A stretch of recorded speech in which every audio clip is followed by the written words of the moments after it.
For people who just feel like they don't have the energy for any kind of movement, I would just say that energy is coming. That energy comes from a healthy metabolism. I'm Anne Marie McQueen, journalist and proud 50-ish woman, and we are here looking for the true truth in perimenopause, menopause, midlife, and beyond. Opening our minds to other possibilities is not always easy. Hotflash Inc. You're all woman to me. All right, Anne Marie. Anyone who listens to this podcast will know that I've had a hard time finding help with my perimenopause and menopause symptoms over the years. Whether it was trouble sleeping or extreme anxiety or even vagina stuff, I've encountered roadblock after roadblock and doctors who don't know anything about taking care of women like me. It made everything harder than it had to be. That's why I'm so happy that there are companies like MIDI Health stepping into the gap and sponsoring podcasts like this. Their supportive, comprehensive, and holistic approach to the menopause transition will provide you what we all need most: a personalized care plan. Their virtual care clinic is easy to use and covered by most insurance plans. You can chat with your specialist during an appointment or message 24/7. You don't have to deal with this alone any longer. Book your visit today at joinmidi.com. That's JOINMIDI.com. Hi there. Welcome to Hotflash Inc. Recently, I spent some time in a critical care ward, and all the nurses there were reading a book and talking about a book and healing their cycles and increasing their fertility, getting pregnant. And I kept hearing about it every day I was there. And finally, one of them said, I said, what book is it? And they said, it's Period Repair Manual by Lara Briden. I said, I know her. She is a friend of mine who I've never met because she lives in New Zealand and I live in Abu Dhabi. You would have told someone that I knew a celebrity. And when I was leaving the ward, one of the nurses yelled out, tell your friend we love her book. And I said, well, she's writing another one. And this one is going to be a doozy. And so today, I'm speaking to Lara Briden because her third book, The Metabolism Reset, is the book you need to read to cut through all of the confusion. And I have read it, all 400 pages, and I can tell you that it is worth your time. And this should be the best-selling New York Times #1 book for everyone, but also for women in perimenopause and menopause. I hope you enjoy our conversation. It is very, very interesting. Hi, Lara. Hi, Anne Marie. Nice to see you again. You too. And as always, we've been talking for ages. I could talk to you all day, a little bit before I pressed record. Well, I thought you were tackling the impossible dream when you said you were writing about metabolism. You know, when you're a little bit nervous for your friend and you're thinking, okay, like I know if anyone can do it, you can do it, but I'm nervous for you. And just because we know this is a crazy subject, what's a crazy subject? I think you've done a really good job. I've read the whole book and I would encourage other people to read it because it makes things seem much clearer and gentler. So congratulations. Thank you. Thank you so much. And the fact that you read the whole entire book before interviewing, that's really nice too. On my computer, by the way. I know. I'm going to send you a print copy, but yes, you were very good to do that on your screen. You must have got twisted up a million times, but you did it. And so the whole book is about doing things in a different way. So when you set out, what were your goals in tackling like such a problematic and huge issue?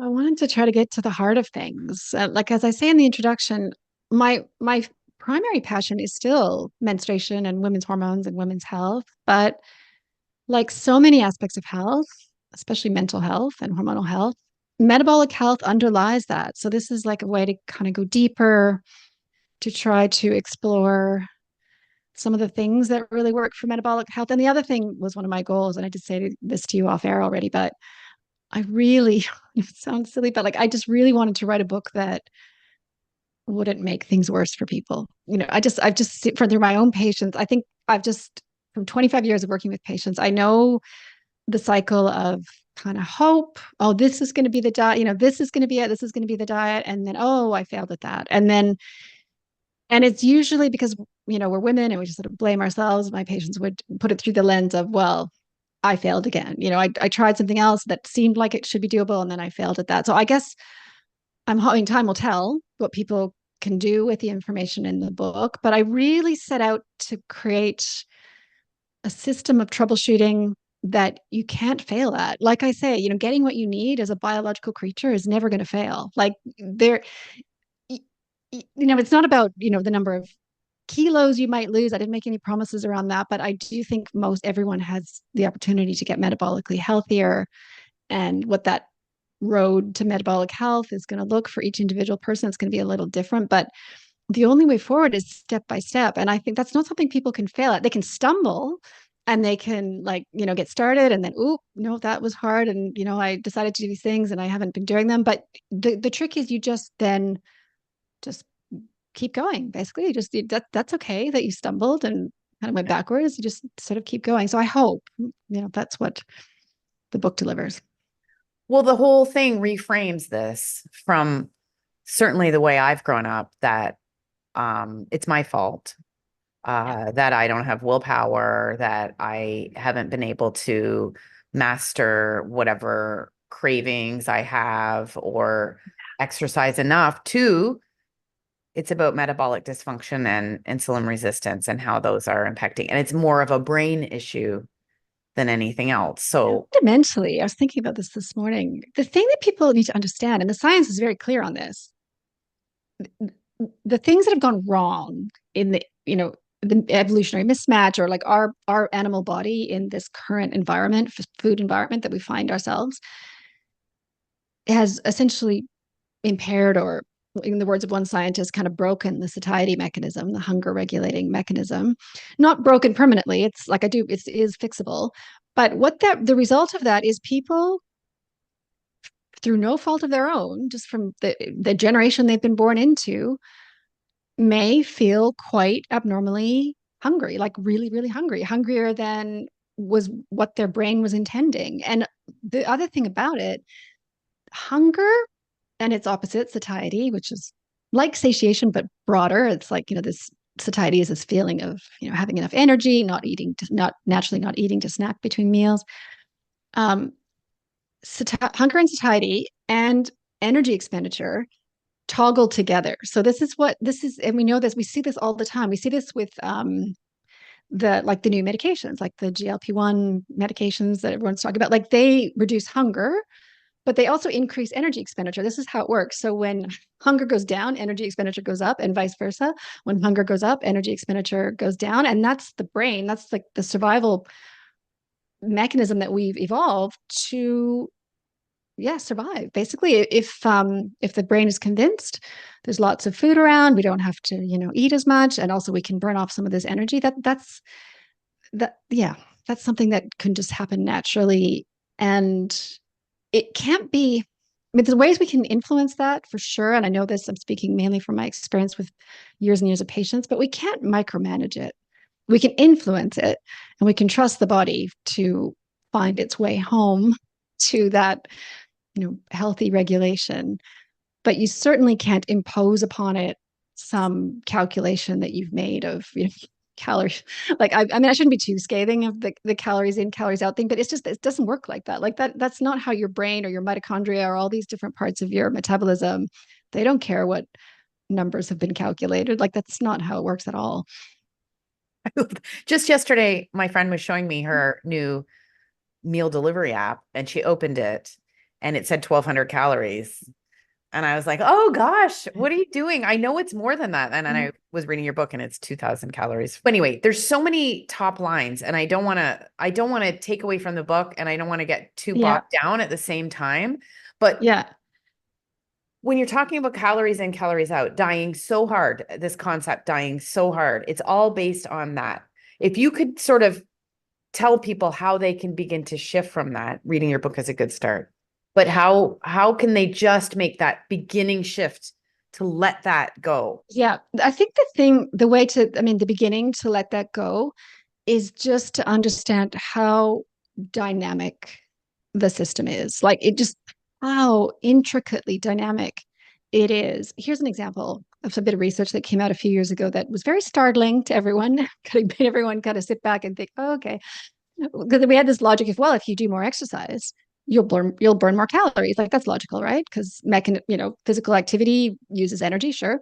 But actually, because the body's super smart and we're evolved to survive, what happens is if you burn energy with exercise, your body dials down all the other energy expenditures to compensate, to try to keep energy expenditure stable, which totally makes sense from a survival perspective. You can't have like one day, 100, 200,000 years ago where you have to sort of spend all day walking or move camp or something or carry a bunch of heavy stuff and suddenly require that you need twice as much food just to survive that day. Like, the energy expenditure is extremely dynamic. It's dynamic between individuals. It's dynamic within individuals, depending on, part of the menstrual cycle. It's just like so many factors. The nervous system is very involved in that. So once you start thinking about that and how it actively dials up and down to burn more calories one day or less calories some day, other days, you start to realize trying to micromanage a system like that makes no sense. And there was another kind of reframing of calories in, calories out that I recently heard, which is that really, if you think about this sort of energy balance concept, that people lost weight because they ended up burning more calories than they took in, that's only something you can look at has happened after the fact. That's not something you can set out to do because of this, how dynamic energy expenditure is, and also because of hunger. So you can't really, no animal, including humans, because we're animals, can withstand hunger, like mentally. That's not, it's a very strong drive. It's very ancient. It's like one of our main drives, and you can withstand it for a little while. I give the analogy in the book, like you can control your eating behavior or your hunger, like really to the extent that you can control breathing. So we can control our breathing sometimes if we're doing a breathing exercise, or we can hold our breath. But eventually, you're going to have to just breathe. And in a larger time scale, eventually, you're just going to have to eat. If people are hungry, they're going to eat eventually. And so the strategy then is to find ways to dial down hunger, and it's very doable. These are all the signals of safety and satiety that I talk about in the book. These are when it's going well and your gut is healthy and your liver and your nervous system, and you naturally just feel less and less hungry. And then the outcome of that you can think about after the fact is that, oh yeah, well, eventually I reached the point of, consuming fewer calories than I was expending. But that's a very different approach than setting out to do it. And every time we hear like all diets fail, 99% of diets fail, they're all talking about setting out intentionally to consistently eat less. And of course that fails because people get hungry. So for everyone listening, I would just assure you, it is possible to achieve greater satiety and just naturally not need the sugary snacks, or like just not want them. That is possible. It's a different, the way to get there is going to be different for different people, but it is always possible. Well, it's kind of, as I've gotten older and sort of passed through menopause and midlife, one thing I'm realizing is that the muscling through things, the hardness and the struggle that we think we need to bring to change often isn't necessary. Some of the changes and the most positive growth is actually very easy. I'm not saying it's easy. It's actually very gentle and subtle. And you're not muscling and struggling and grinding. Like in the book, you say calorie counting only works with a healthy metabolism. But if you have a healthy metabolism, you won't need to count calories. Exactly. So on that topic, on what you've just been saying, being soft, I'm just finding it in my own book, actually. The Mary Oliver poem, a few lines here. Hang on. I thought I should find it. Oh yeah. Mary Oliver poem. You do not have to be good. You do not have to walk on your knees for 100 miles through the desert repenting. You only have to let the soft animal of your body love what it loves. There you go. Yeah. So throughout the book, there's so many things to talk about. But if you could sort of talk top lines of what people need to look at or can look at to start this process. You mentioned throughout Johnson's safety switch. And I think that's a very, very top line. But if you could just sort of talk about that and then just some broad strokes. Sure. So that around Johnson's fructose survival switch. So that actually falls under the chapter, sort of part of the book where I try to explain, at least my reading of the current science, and it's all still very much up for debate what's happened, but something has gone very wrong with our modern environment and the metabolic regulatory mechanism of humans. So, and part of it that he's talking about there is, so he's a scientist called Richard Johnson. He's a lovely guy. Actually, we could interview him one day if you wanted to do a deeper dive into all of that. But he has a book out there as well called Nature Wants Us to Be Fat. And because I'm an evolutionary biologist, I really loved kind of his analysis of that. There were a couple times in our evolution where we evolved a superpower to be able to store fat. Basically, it was like, it was our survival power compared to even other animal, like, some of our relatives at the time. So, and part of that is triggered by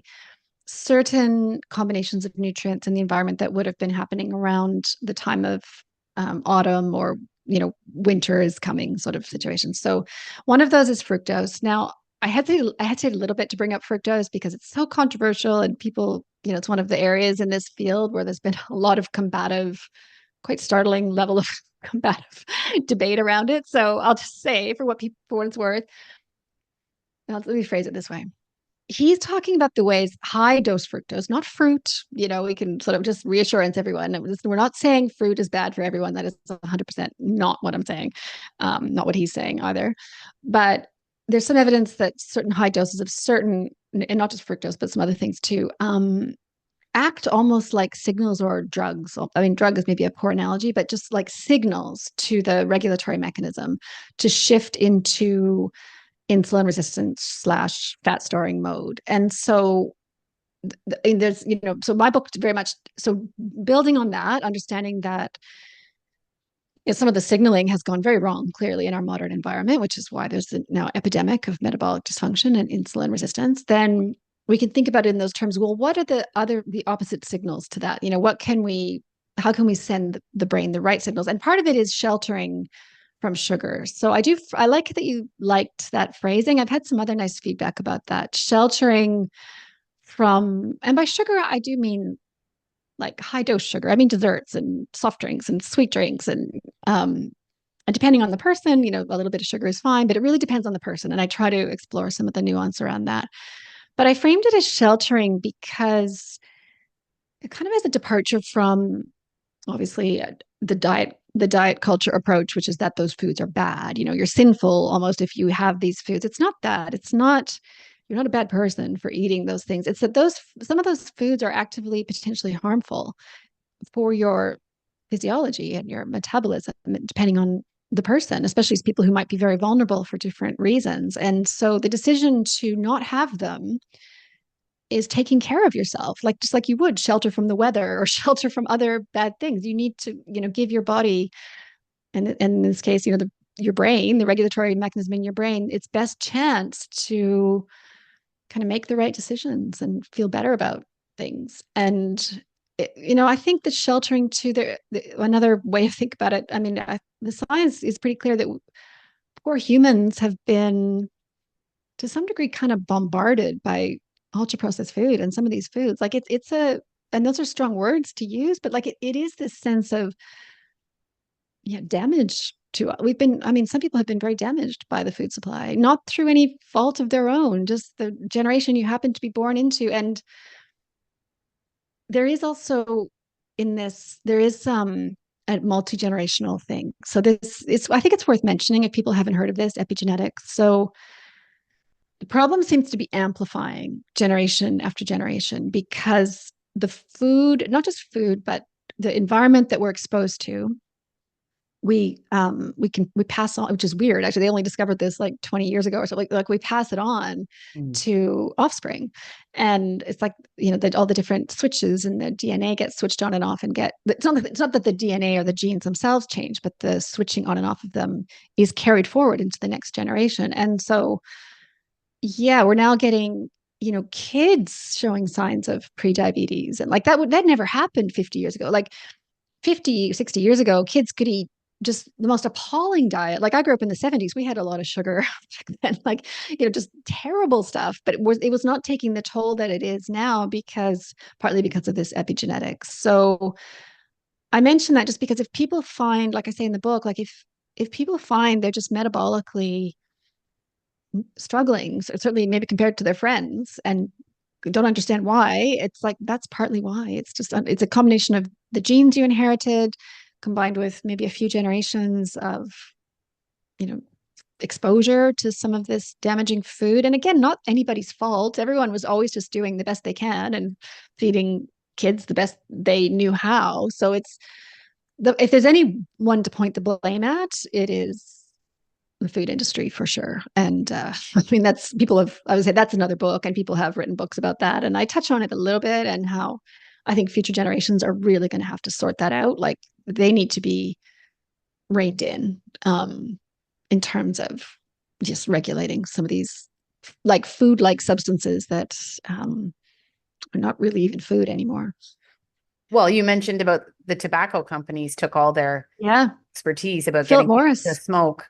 Yeah. And Philip Morris, I had to fact check that a couple times before I put it in the book just to make sure. I'm like, am I like rubbing my eyes? Like, am I dreaming? Is that what so Philip Morris bought General Foods, Kraft, I forget what the third one. Hopefully I've got the details right, through the kind of early 80s into the early 90s. Like, and then they just were like, right, we've got all this knowledge and, just machinery to start making people addicted to ultra processed food. And boy, did they succeed.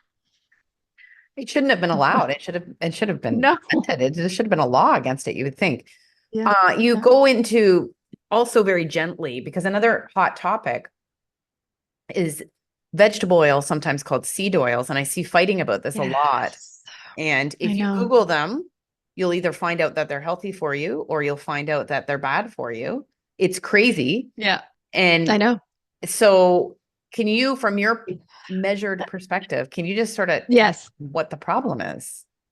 Okay. Well, the first thing to understand that makes the whole thing a little confusing, and granted, if people are confused, that they're totally understandable.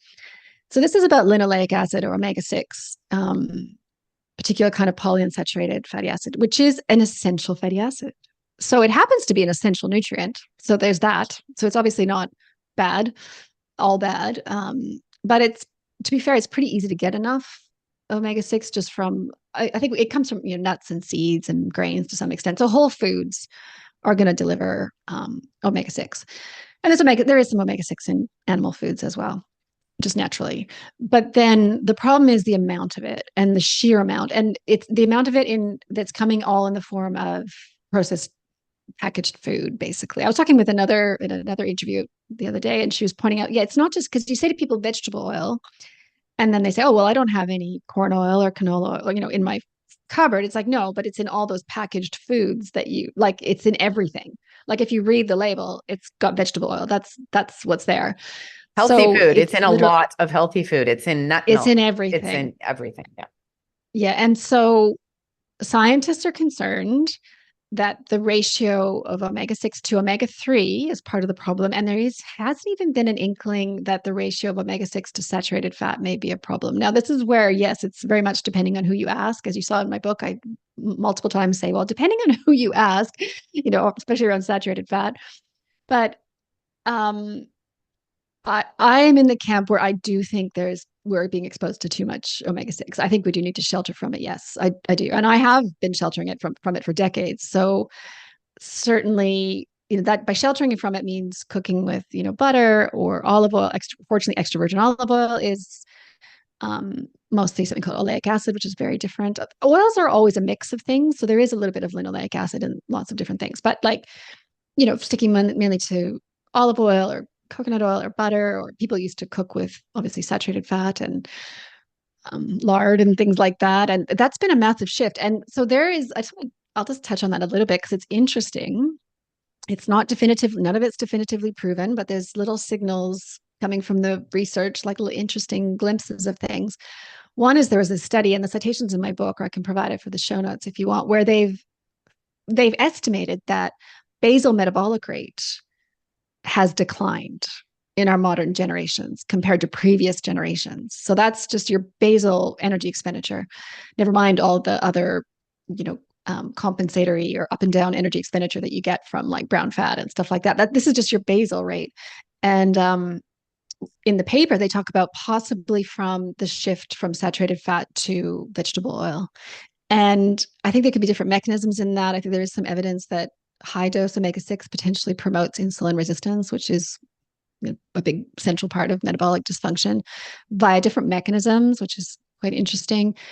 And then there's the fact the missing C15 saturated fat. Do you know about this? It's called anyways, it's a 15 carbon saturated fat, which is so, the scientists are so excited about it that they've released it as a supplement now. So you can actually supplement this type of saturated fat called C15. It's mainly in dairy, lamb, I think certain types of seafood. And so we collectively, used to eat a lot more of that. And it's very important metabolically, sort of in terms of maintaining metabolic rate and insulin sensitivity and things like that. So that's a longer answer to the whole seed oils. They're called seed oils to differentiate them from fruit oils. So fruit oils would be olive and avocado.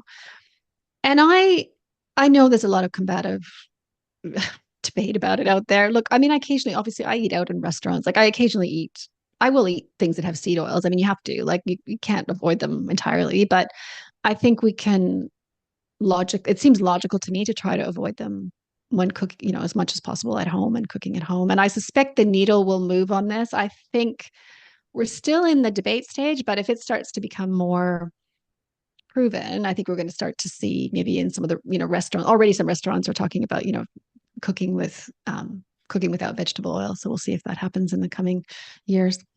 Well, it's incredibly expensive. And I know when I was trying to get a meal plan, there's so many meal plans over here. And I was asking around, I only found two that set out to use it. So people do need to know that things will be labeled healthy. This is a big sort of scam kind of. And I don't even know if they know and they're doing it on purpose, or they don't even know. Well, this is why vegetable oils are so prevalent, is they're cheap. This is why they're in processed food and all restaurant food, not because, well, I mean, there was the 1970s whole, to get away from saturated fat, they thought vegetable oil was good, but it was actually also, it was very convenient for food processing companies because it's extremely cheap. So yeah, so with the meal plans, you mean like the meal delivery services? Yeah, meal delivery. I'm single, so I sometimes when I don't have time and I'm coming back from a trip or something, I never like them. I never like them, but it amazes me that there's 150 healthy meal deliveries and 2 that I can find that are using. But I mean, it's to shift your business to using avocado oil or olive oil, you would have a much different bottom line, I think. Totally. Well, they're going to have to charge more. They will have to charge more. So in the book, I do talk about using those meal delivery services, and then maybe just taking the other ingredients, but using your own oil or your own sauces, like maybe just substituting a good quality olive oil. And that's one way to handle it, I think. Yeah. I have started saying in restaurants that I'm allergic to it. Yeah. I've turned into that person. Still probably it's being used somewhere, but I heard that from someone else. And I feel like that's a tip because, they often say now, do you have any food allergies? And it's like, why? Yes, I do. Vegetable oil. So there are so many things in there, circadian rhythm, metabolic gut dysbiosis. Am I saying that correctly? Yeah. Metabolic endotoxemia. Yes. Can you explain that? Memory. Yeah. Yeah. Well, so this is where I do bring my naturopathic, lens to some of this. I mean, it's in the science too. It's not just a naturopathic opinion, but gut health has a huge impact on metabolic health. And so what you just described, the word you just said, metabolic endotoxemia, that's when essentially from intestinal permeability and moving into the body of what's called lipopolysaccharide or LPS, only just for people who are interested in the technical terms. People don't have to remember those.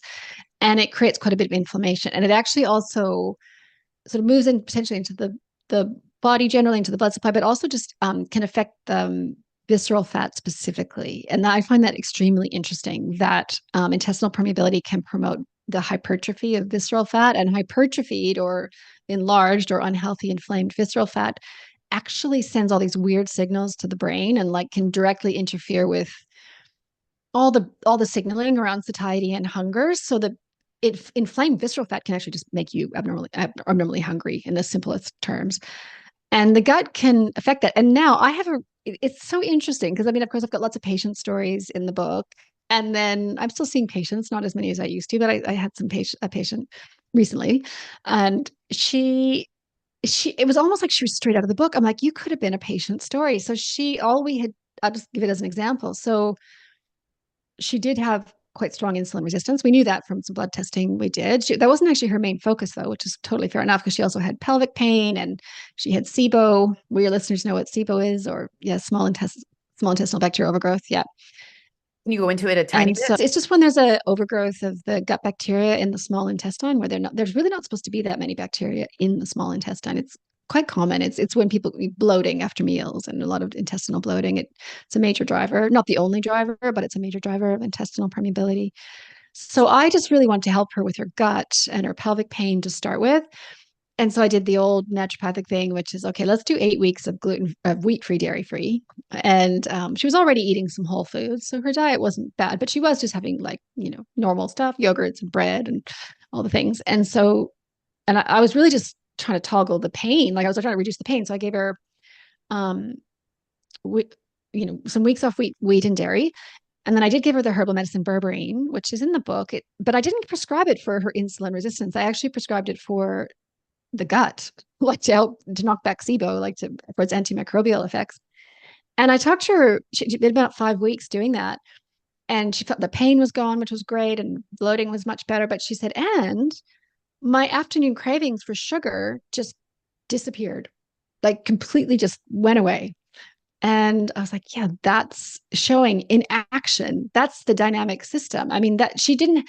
So what a better way to come at it than be like, I'm going to mentally, using my sheer willpower, stop myself from having the sugar that I'm craving. And in her case, by treating the underlying inflammation, which was treating the gut, really, she just had that natural relief. Now, I'm not saying that's going to be like that for every single person. This is why the book's a troubleshooting manual. That is a common scenario, actually, but it's not the only way. It's not the only way to achieve better satiety. But looking at all of this and all the metabolic debate and some of the low carb diets, I have to say, I think one of probably several mechanisms that low carb diets can improve metabolic health is by improving gut health. That's because a low carb diet is almost by definition the diet for SIBO or bacterial overgrowth. Okay. So it's a low carb diet is antimicrobial for the gut. Like it can in a good way knock back some of that overgrowth in the small intestine. So I've actually got two. I realized there's 10 patient stories in the book. I was trying to illustrate all the different ways, types of interventions or things that people respond to, but 2 of them are actually about treating the gut, which makes sense. That represents my patient population too, because, well, it's, just to say again, I'm a naturopath, so we do come back to the gut quite often, and I had to, of course, put that in there. And of course, to explain to people, the visceral fat is different from the fat you can grab. It's in underneath and by your organs, and this is where you'll feel a thickening, but you won't necessarily, or this. You can't squish it. Yeah. But you will notice the larger the expansion and discomfort. It'll be quite hard. The people, it depends on how expanded or how hypertrophied or grown it is. But people, the one I've seen most from patients is this hard little bulge right under the rib cage. This and people find it quite uncomfortable, but you can't put calipers, you can't, and it is possible. Obviously, you can also have squishy subcutaneous fat on the belly as well. That's not the belly fat that everyone's talking about. The visceral fat, the unhealthy belly fat, is inside the abdomen. And the good thing about it, though, it's the first to reduce. Actually, it reduces more quickly than subcutaneous fat, which is a good thing. And here's an interesting thing. I did put it in the book. I'll just mention it for everyone today, that I just love this about female physiology, that lower body subcutaneous fat, especially bum fat, is arguably actively anti-inflammatory. So there's a bit of research showing that if you're going to have hypertrophied visceral fat or that unhealthy belly fat, and you can't always tell by looking, but you can sort of maybe tell by waist measure, if you have that, it's actually good to also have quite a bit of subcutaneous fat because it seems to sort of mitigate or offset some of the risk, which is quite interesting. Also speaks to this Um, amazing capacity of the body to balance. And now I should have asked you yeah. this at the beginning. What is insulin resistance and how do you know you have it? So, I mean, the book's about metabolic dysfunction, which is kind of a nebulous term. But what I'm precisely talking about is metabolic inflexibility and insulin resistance. And the two terms are quite similar and they overlap quite a lot, but and they reinforce each other. But metabolic inflexibility is this reduced ability to access body fat stores for energy and kind of a more heavy reliance on more in the glucose burning mode of physiology, never exclusively. We're always burning a mix of the two fuels, fat and carbs, fat and glucose.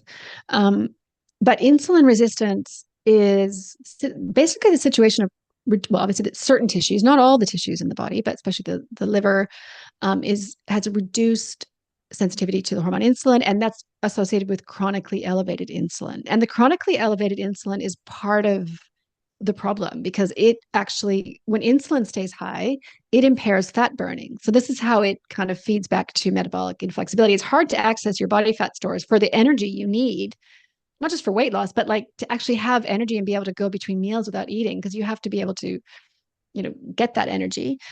Chronically elevated insulin impairs that. It does lots of other bad things too. So the chronically elevated insulin is a hidden, it's common. I mean, some estimates are it's almost 1 in 2 adults. Like it's quite a lot of people. And it can progress to pre-diabetes and diabetes.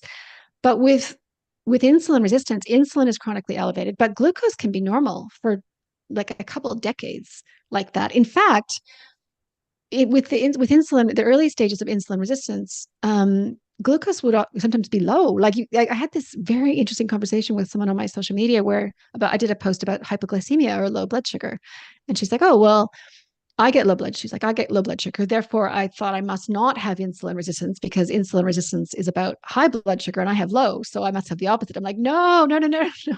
Actually, low blood sugar is a common symptom of insulin resistance." Um, Especially something called reactive hypoglycemia or like low blood sugar a few hours after eating is a classic symptom of insulin resistance. So, I've heard it talked about, we need to sort of shift the focus from all about glucose to actually thinking about the hormone insulin. Another really classic sign, in answer to your question, how do you diagnose it?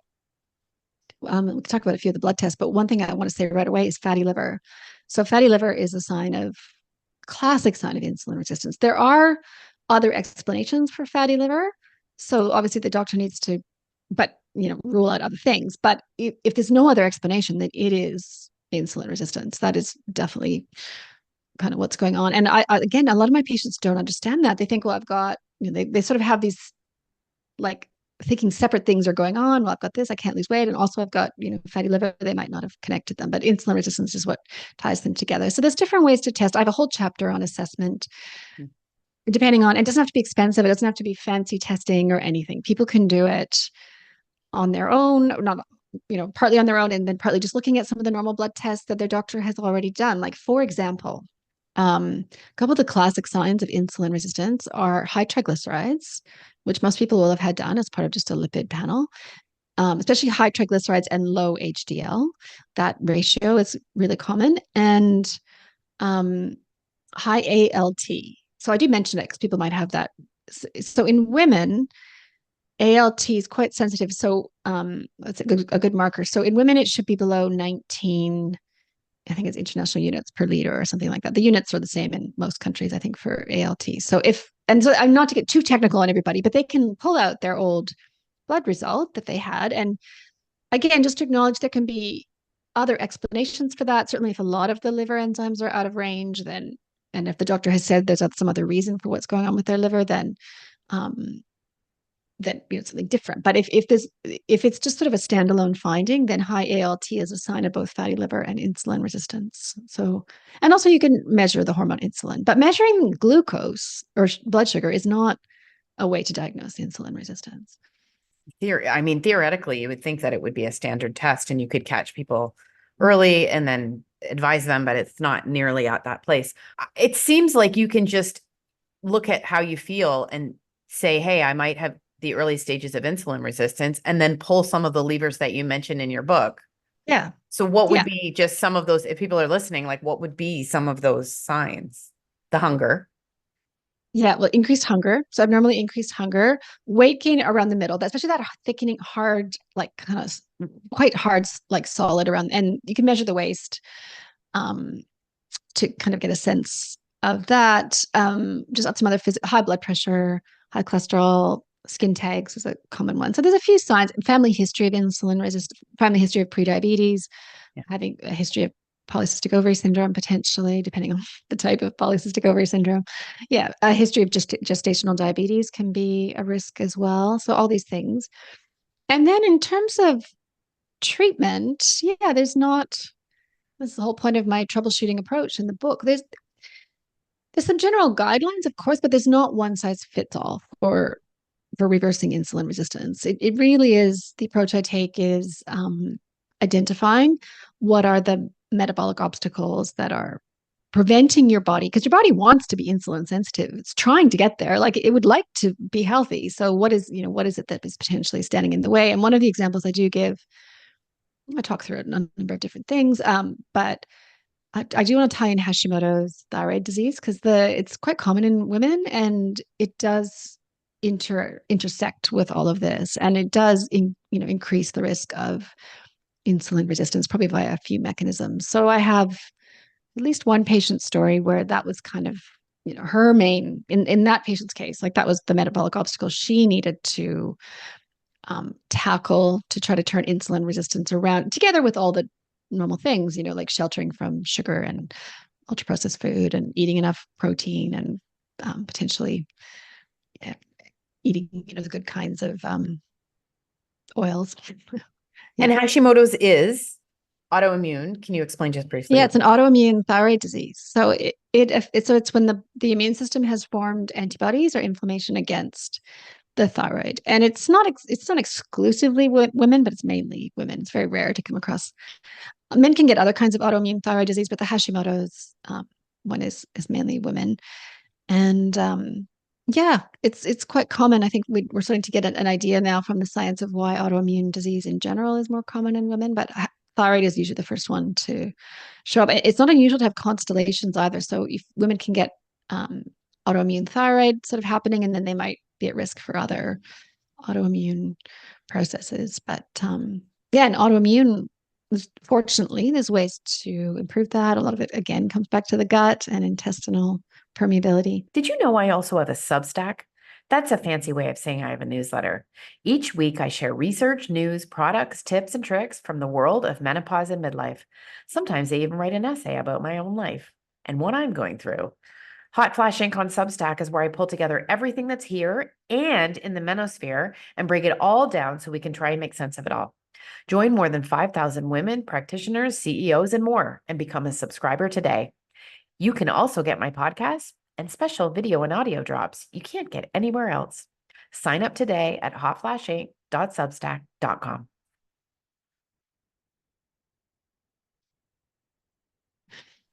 Okay, so we talk about perimenopause a lot here. Perimenopause and insulin resistance have a special relationship, not a good relationship. What's going on there? The way I frame it now, for people who just feel like they don't have the energy for any kind of movement, I would just say that energy is coming. That energy comes from a healthy metabolism. So you could just start with some of the simpler things, like the supplements I talk about, or some of the, getting more protein, or just like some of the getting circadian rhythm, taking your coffee outside in the morning, getting some light, because circadian rhythm is huge in all of this. Start with the easier things and know that you're going to start to have more energy for moving the body. And so when that energy starts to appear, like, harness it and carve out some time in your day because movement is pretty crucial, but it doesn't have to be, exercise. I guess, it has to be, we do need to build some muscle, especially that's the other thing that happens at menopause. Actually, that's the other part of the puzzle. Because estrogen is normally anabolic and helps keep our muscles, especially the bum muscle, kind of keeps a lot of muscle happening. And yeah, we do start to lose that. I'm a bit naughty, actually. I did an interview last week. She was so shocked when I told her I don't actually do strength training. I thought she was going to fall off her chair. Like she was just like, how could you? Like, She looked really shocked. I think she may edit that part out actually, because so in my defense, I'll just say I Haram, as we understand say that. in the Middle East. Haram, Lara. No, but look, you do mention this in your book, and we are Yeah, harped at protein, protein, protein, which yeah, I'll just interject that you also really clarified that for me, that we're yeah, designed to eat protein and seek protein. So a lot of our hunger might be that we're not eating enough protein. That's why, yeah, that's a yeah, biological reason for why you might still be yeah, hungry. You're not eating enough protein, your body wants it. yeah. But we're just yelled at these days to eat protein, so much protein, protein all the time, and lift heavy, lift heavy, lift heavy. I And you're know. naughty because you don't lift heavy, but you are, how do you justify that? Right. So I'll just say a couple, and also say there is actually, just to make things even more complicated, that there is a place for occasional low protein. I have a small section in chapter 13. Like there are some if people are really like deep into insulin resistance and have like serious problems, anyway, you can look at that section and follow some of the research that I point to from there. There can be a place for not continuously low protein, but kind of cyclic low protein can move the needle a bit on things. But because protein's an interesting nutrient that way. But in terms of my own, what I do, so yeah, I'll never forget that interview. She did look very, very shocked. So I do believe about the lifting, and I may still do some in my life. But I guess what I have done, because I love walking, so I can't get enough of it. Like I go for like 3 walks a day, and I love yoga, and I totally acknowledge that not everyone does. So I get that. Like I like it for all the nervous system, autonomic nervous system benefits. Like I'm like the kind of person, I'm like a little like, I say to my husband, like, I can't understand, like, I honestly genuinely can't understand how you don't do yoga. Like, how can Yeah. you survive? Like, how can you sleep? Yeah. Or like, how can anything actually happen if you don't do yoga? In my body, that's how much I need yoga. And like, totally acknowledging that some people don't feel that way or have a little, like, nervous, anxious nervous system like mine. But what I'm doing, listening to the research, is I am doing some like strength components to yoga, like, and pretty serious ones. Like I was doing some squats and planks and stuff the other day, and I thought, you know what? I'd be curious to know if some of these heavy lifters, how they would be doing with this, yoga pose at this moment where my glutes are trembling, and like, so there's different way to build muscle. There's Pilates. You can use your own body weight for some of this strength building. And one of the things I worry about with too clear a message around just you have to lift heavy and that's the only thing you can do.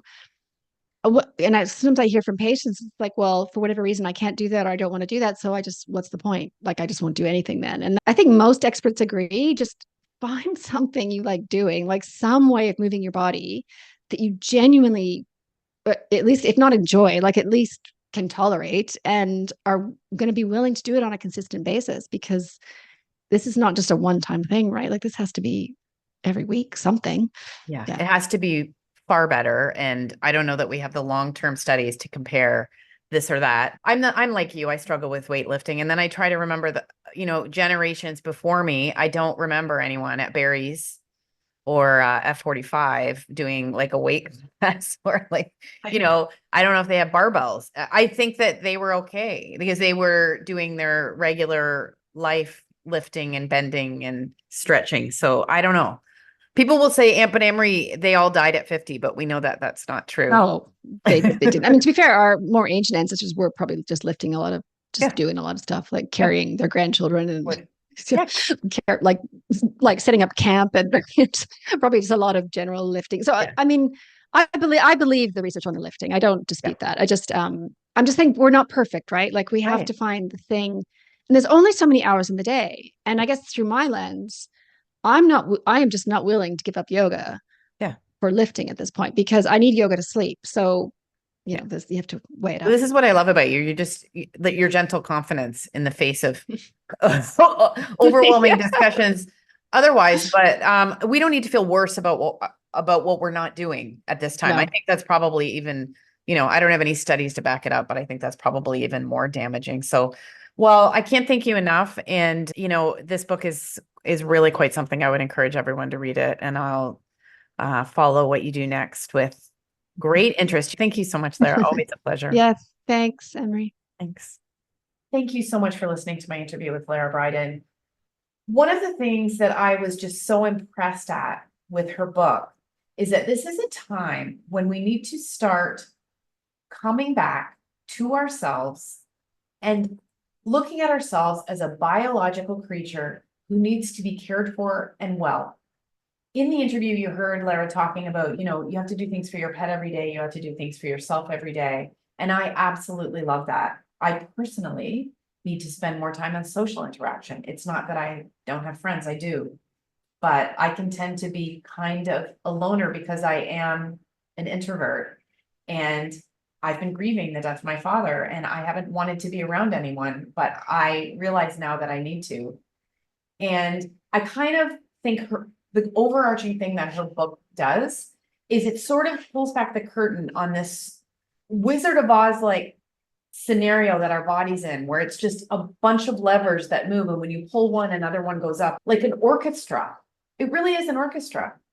And so she gives you the tools to say, okay, let's go in and here, what are some of the easiest things to address, some levers to adjust that will create a cascade effect. In our interview, and she says, your energy is coming. I think we all need to remember that this is about energy. It's not just about being thin. Please, can we put that down? And can we focus on, do I feel like getting out of the chair? Do I feel like getting up in the morning? Am I sighing because everything is hard? Or do I have energy? Is the food I'm putting in my mouth working and going right down into fueling my mitochondria? And my journey in the last couple of years, because she talks a lot about, endotoxemia and intestinal permeability and SIBO, and I had all of these things. And my experience in this journey has been, yes, it's been a lot of work, but yes, I don't have to work so hard. The weight does kind of fall off and the energy comes. And that is a beautiful, beautiful thing of being human. So I can't recommend this book enough. I suggest you get it and read it and get a pen and get a notebook. And, I'm not going to tell you what to do, but if you're on a plan that starts Monday, or you think weekends are hard, or you've got to be good and you need to get back to what you're doing, or you need to do it this way, or you're confused by what everyone's saying, this is the book that will help you start to pay attention to the beautiful cues that your body gives you, because you'll start getting them. Thank you so much. See you next week. Hotflash Inc. was created and is hosted by Anne Marie McQueen, produced and edited by Sonia Mack. The information contained in this podcast is intended for informational purposes only and is not intended for the purpose of diagnosing, treating, curing, or preventing any disease. Before using any products referenced on the podcast, consult with your healthcare provider, read all labels, and heed all directions and cautions that accompany the products. Information received through the podcast should not be used in place of a consultation or advice from a healthcare provider. If you suspect you have a medical problem, i.e. menopause or anything else, or any healthcare questions, please promptly see your healthcare provider. This podcast, including Anne Marie McQueen and any producers or editors, disclaim any responsibility from any possible adverse effects from the use of any information contained herein. Opinions of guests on this podcast are their own, and the podcast does not endorse or accept responsibility for statements made by guests. This podcast does not make any representations or warranties about a guest's qualifications or credibility. This podcast may contain paid endorsements and advertisements for products or services.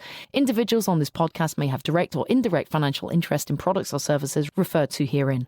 This podcast is owned by Hotflash Inc. Media.